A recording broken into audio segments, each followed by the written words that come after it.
Peace.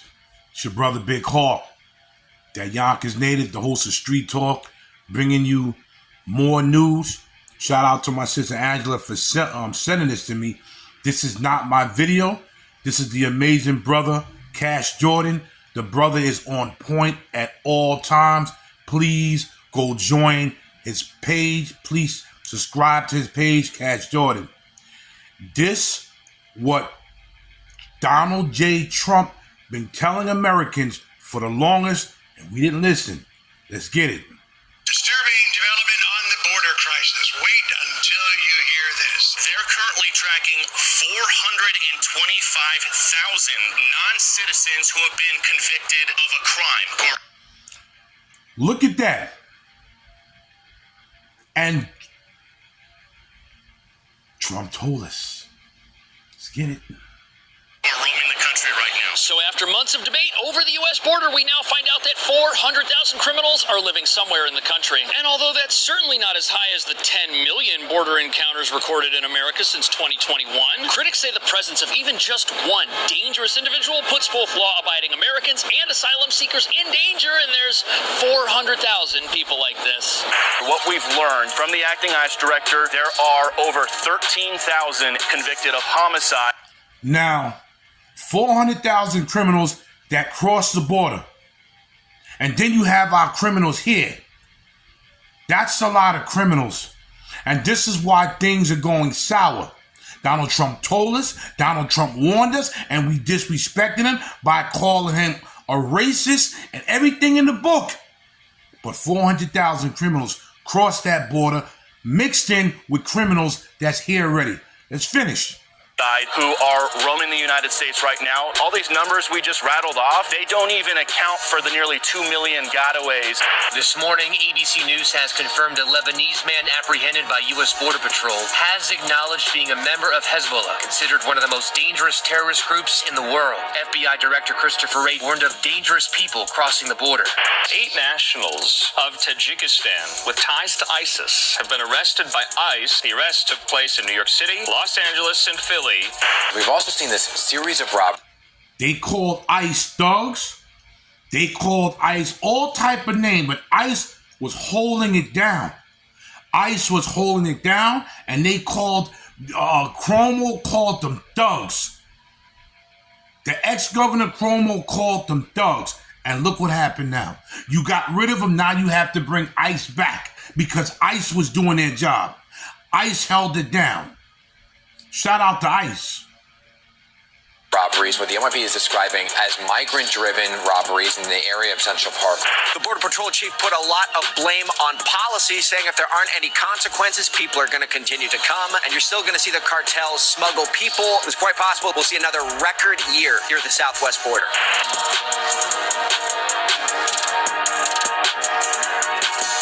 So of the 400,000 criminals currently living in America, 13,000 have been convicted of some very serious crimes. But what nobody's talking about is even though these numbers do not represent the vast majority of asylum seekers, the real number of convicts secretly roaming our country might be higher than anyone knows about because these are just the people we know about, which is a massive problem for the country no matter how you look at it, as dangerous individuals cause issues for everyone regardless of where they're from. Yes, they put citizens and permanent residents in danger, but these criminals, they're also a danger to immigrant communities made up of asylum seekers, and in many cases the people who... That's another thing. I give it to the asylum seekers that came here to really be safe and to real do the right thing. I don't agree with all the stuff that they're getting, but they came to get away from these criminals, and the criminals followed them over here. Now we have a problem. Who fled poverty are the ones being targeted first. And for months, we've heard reports of gang activity and potential extremists infiltrating sanctuary cities throughout America in an attempt to carry out dangerous acts or build and expand their criminal empires, which they can get help doing by recruiting disillusioned asylum seekers who may have come to a sanctuary city like New York, but instead of finding a brighter future, now find themselves living in tents down by the river as the humanitarian industrial complex that makes money off their presence has no ability to connect them with the jobs they'll need to live on their own. The new tent city in New York, FDR Drive. Everybody has tents down there. From FDR Drive all the way to the West Side Highway, people are living in tents. Nothing being done about it. Continue.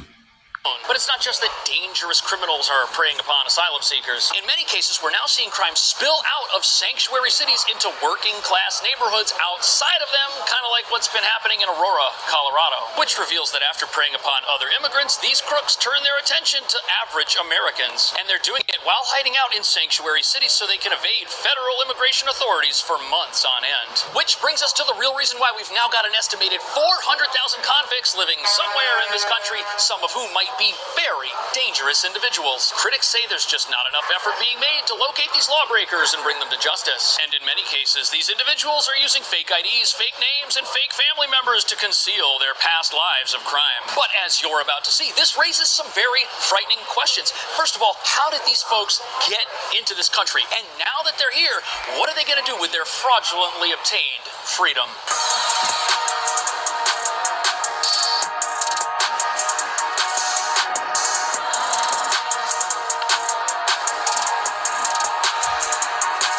So obviously having 400,000 criminals living in your country somewhere, doing something, whereabouts unknown, that's a big issue. But the truly alarming thing about this recently obtained report is how many of these individuals have done something really, really bad. And what this means is local law enforcement throughout the country now has its work cut out for it. To set the stage here, let me just explain what these numbers mean.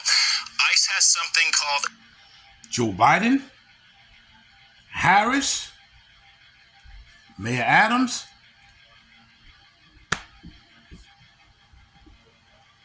and Kathy Hochul. non-detain docket. Essentially what that is it means migrants who were encountered by DHS but are no longer in federal custody, who were caught and released at the border, released with the court date years away, they're in immigration proceedings, combined with illegal... So these shocking statistics, they are from what's called ICE's non-detain docket list. And this is basically a list of asylum seekers who've had prior contact with the Department of Homeland Security in some form. And these are individuals who are no longer in federal custody and are presumably still in the country. But this non-detained docket, it's broken up into two categories. The first category, these are asylum seekers who were apprehended at the border and were released into the United States while their asylum claim is pending. These are people who have a legal right to be here while that process plays out. But it looks like some of these folks have court dates that are 10.